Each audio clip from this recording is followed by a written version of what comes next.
C'est parti pour l'examen du projet de loi de la réforme donc, des retraites à l'Assemblée nationale. Ça s'annonce comme un marathon semé d'obstacles, puisque plus de 41 000 amendements ont été déposés, principalement par la France Insoumise. On en parle tout de suite avec Gilles Carrez. Bonjour Gilles Carrez. Bonjour. Vous êtes député LR, les Républicains du Val-de-Marne, ex-président de la Commission des Finances, donc tout ça vous connaissez très bien. Ça va être un cauchemar, cet examen du projet de loi à l'Assemblée? Oui, ça va être un cauchemar. Et puis ce qui m'inquiète, c'est qu'on ne va pas pouvoir travailler sérieusement. C'est un sujet extrêmement important. Et là, avec 40 000 amendements, dont la plupart n'ont d'ailleurs aucun sens, parce que c'est des amendements bon, ils risquent de tomber en masse. Oui, mais ouais, quand même, on ne pourra pas faire tout ce travail d'explication et puis surtout d'amélioration d'un texte qui est un texte vraiment de mauvaise qualité. On en reparlera, mais sur ce contexte d'obstruction quand même, puisque c'est de l'obstruction que fait la France Insoumise. Vous avez été raisonnable à LR, je crois qu'il n'y a que 2300 amendements. Nous avons un projet, il est différent de celui du gouvernement, mais nous sommes convaincus qu'on doit absolument sauvegarder le niveau des retraites. Si on ne fait rien, le niveau de vie de nos retraités va s'effondrer. Alors, bon, on a rarement vu un contexte pareil, avec autant d'amendements. Je crois qu'il faut remonter à 2006, c'est ça? Oui, vous, dans votre carrière, vous avez vu ça? C'est la deuxième fois que vous voyez ça, en 2006, j'étais rapporteur du budget, mais bon, tous ces amendements avaient été retirés, donc ça n'est pas une référence. Là, je crains, en revanche, que tous ces amendements soient défendus les uns après les autres. D'accord. Donc, ça va être une bataille de tranchées. Et puis, comme ce ne sont pas des amendements de bonne qualité, on ne pourra pas avoir de débat de fond, c'est ce qui m'inquiète, alors qu'il faudrait pouvoir expliquer aux Français les raisons de la réforme des retraites. Alors, avant de nous parler de votre projet, redites-nous ce que vous pensez, aux Républicains, du projet actuel. Vous le trouvez comment? Est-ce que votre avis a un petit peu évolué au fil des semaines dessus, ou c'est toujours pareil? Écoutez, j'avais lu avec attention en juillet dernier le rapport de M. Delevoye, j'avais rencontré M. Delevoye, et bon, j'avais dit la chose suivante, bon, cette réforme, elle est beaucoup trop générale, elle est beaucoup trop bureaucratique et centralisée. Ce système universel, le même pour tout le monde. Voilà, c'est une vue de l'esprit. Alors certes, 1 euro cotisé doit donner les mêmes droits, mais notre système de retraite, qui a été créé à la Libération, il a été bâti petit à petit sur des approches quand même professionnelles qui prenaient en compte les spécificités des différents parcours professionnels. Vous avez d'un côté le régime des salariés, de l'autre vous avez tous les régimes fonction publique, régimes spéciaux, et puis vous avez les régimes des indépendants, de toutes les professions indépendantes. Donc vouloir de force, en quelques mois, tout fusionner, tout regrouper, par exemple, personne ne s'intéresse trop à l'aspect gouvernance, pourtant ça compte, on va créer un véritable monstre technocratique, la Caisse nationale de retraite universelle, qui va fusionner. Ça y est, ça c'est déjà acté. Dès 2021, ça va être fait par le gouvernement. Dès 2021, là c'est du court terme. Ils veulent fusionner la Caisse nationale d'assurance vieillesse, les systèmes Agir, Arco complémentaires, tous les systèmes publics, avec les 3 fonctions publiques, l'État, les collectivités locales, la fonction hospitalière, les régimes spéciaux, et puis toutes les professions indépendantes qui ne demandaient rien. Regardez l'exemple des avocats, les experts comptables. Voilà des caisses qui sont non seulement équilibrées, qui ont des excédents. On va leur prendre les excédents pour financer tous les déficits qu'il y a sur les régimes publics. Ça y est, ils ont perdu la bataille là-dessus. Ils vont avoir des augmentations de cotisations importantes et à la clé, ils n'auront pas de véritable revalorisation de leur pension. Et puis, ils ne demandaient rien. Vous savez, cette volonté de tout centraliser, tout technocratiser, mais ça devient insupportable.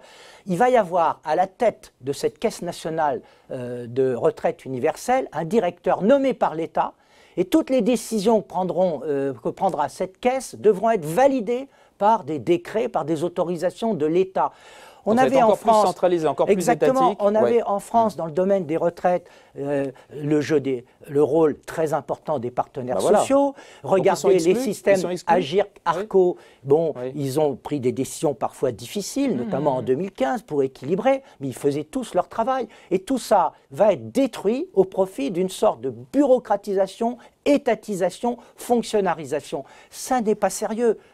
C'est vraiment le problème de la Macronie, oui, où on estime que tout doit être géré d'en haut avec une poignée de hauts fonctionnaires et que qu'on soit maire, qu'on soit élu local, qu'on soit responsable syndical, on n'a pas son mot à dire. La France, elle ne fonctionne pas comme ça.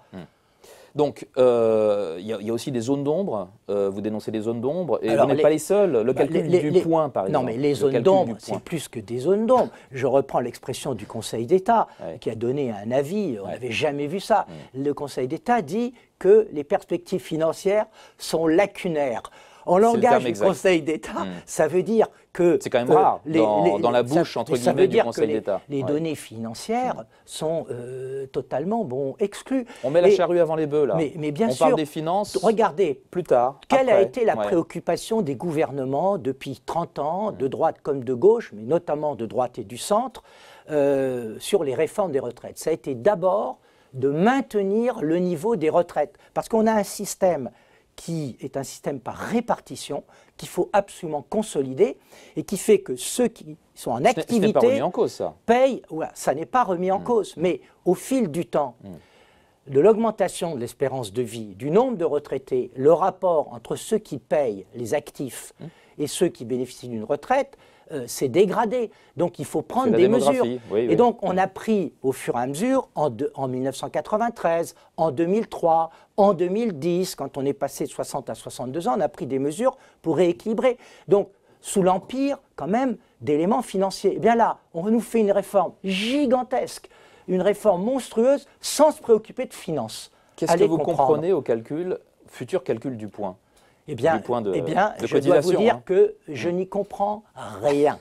Alors, ce que j'ai compris, c'est votre point, il est calculé à partir des cotisations que vous versez, cotisations salariales, patronales. Et par convention, on dit 10 € de cotisation va donner 1 point. Et puis après, il y a un calcul très mystérieux pour savoir combien ce point vous rapportera à votre retraite.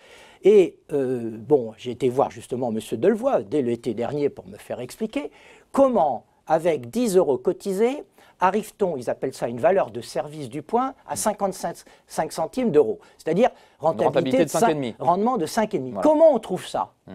Alors là, personne dans la République n'est capable de l'expliquer. Et puis après, une fois que, supposons que ce soit 5,5%, après, comment est-ce que c'est indexé? Comment est-ce que ça évolue au fil du temps? Pour que ça ne baisse pas, parce que le gouvernement s'engage à ne pas baisser la valeur du point. On nous dit, jusqu'à présent, c'est vrai, vous prenez votre retraite, et votre retraite, elle est indexée sur l'inflation.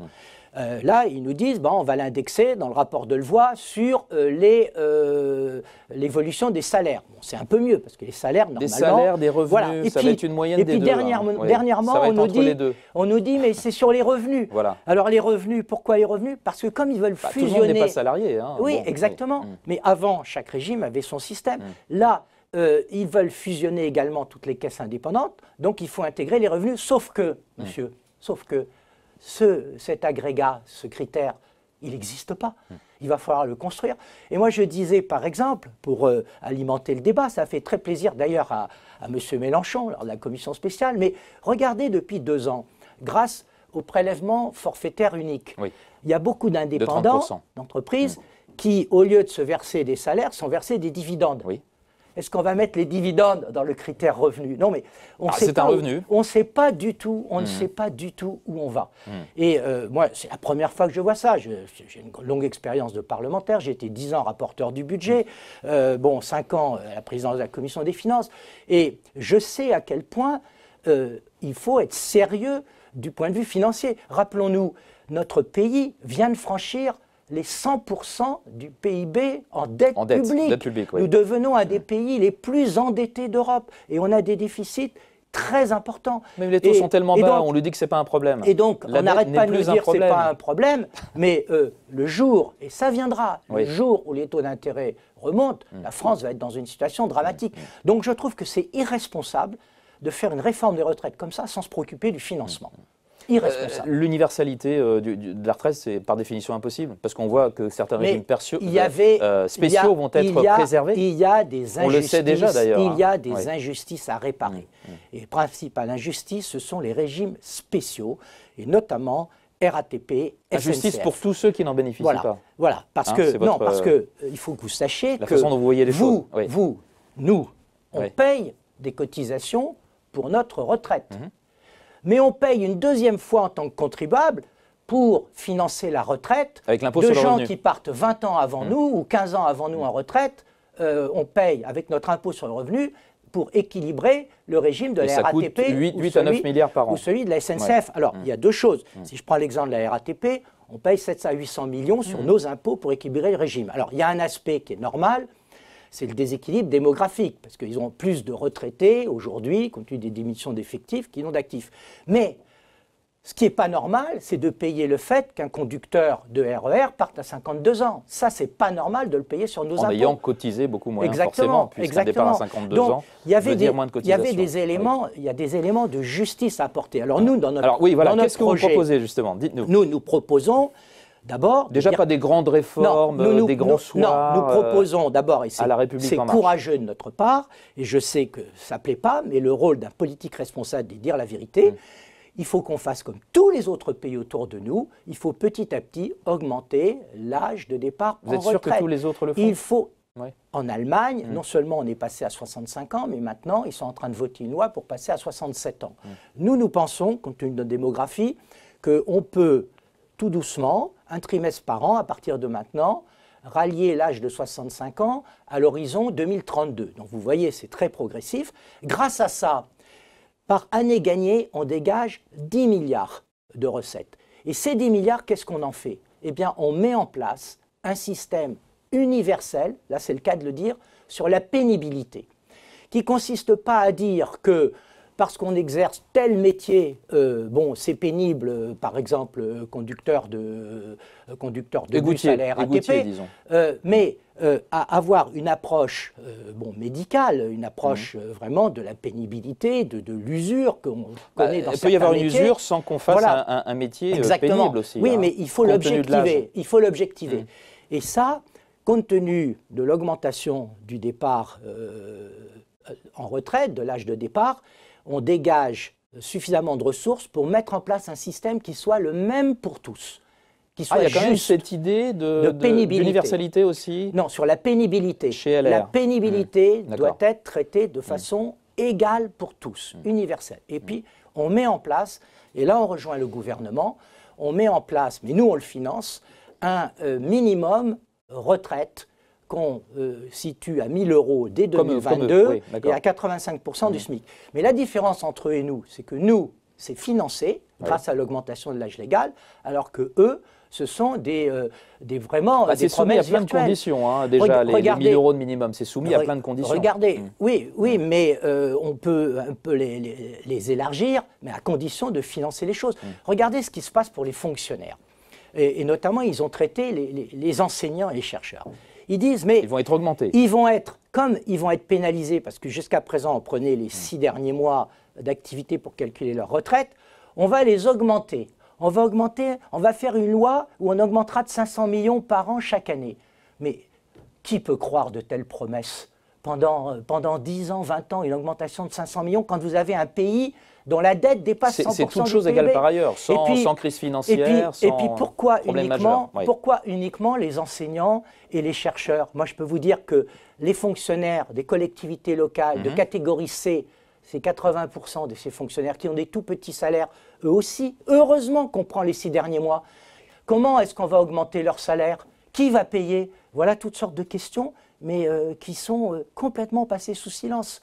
Allonger l'âge de départ à la retraite, c'est bien beau, mais encore faut-il voir l'employabilité des seniors. À partir d'un certain âge, le taux de chômage monte en flèche. Comment est-ce que vous réglez ça? Là aussi, si vous avez un système équilibré avec des marges, vous pouvez, comme sur la pénibilité, vous montrer peut pas forcer les entreprises à embaucher des seniors. Vous pouvez mettre en place, ça coûte de l'argent, mais ça vaut la peine de dépenser cet argent, mettre en place des systèmes favorisant l'emploi des seniors, c'est-à-dire avec des systèmes, par exemple, d'aide fiscale aux entreprises, où c'est indispensable. Parce que là où je mets toujours en garde quand je rencontre des responsables de syndicats patronaux, c'est que c'est bien de parler d'augmentation du départ de l'âge de départ en retraite. Mais encore faut-il que les gens ne soient pas mis dehors de l'entreprise. Et Voilà. encore faut-il qu'à l'intérieur de l'entreprise, leurs tâches soient adaptées. Tout ça, c'est possible. Dans le cadre d'un système équilibré, c'est possible. Regardez dans les pays scandinaves ou en Allemagne, on a trouvé des solutions pour que les gens restent dans des meilleures conditions d'employabilité dans les entreprises. Nous avons un des taux d'emploi des seniors les plus faibles en France. Donc ça, il faut le corriger. Et là, nous sommes d'accord avec le gouvernement. Le timing que se donne le gouvernement justement pour faire adopter ce projet de loi, est-ce qu'il vous semble raisonnable? Il me paraît déraisonnable. Avant les municipales, ça semble effectivement difficile, mais d'ici à l'été. Non, ce n'est pas par rapport aux municipales, c'est par rapport à la France.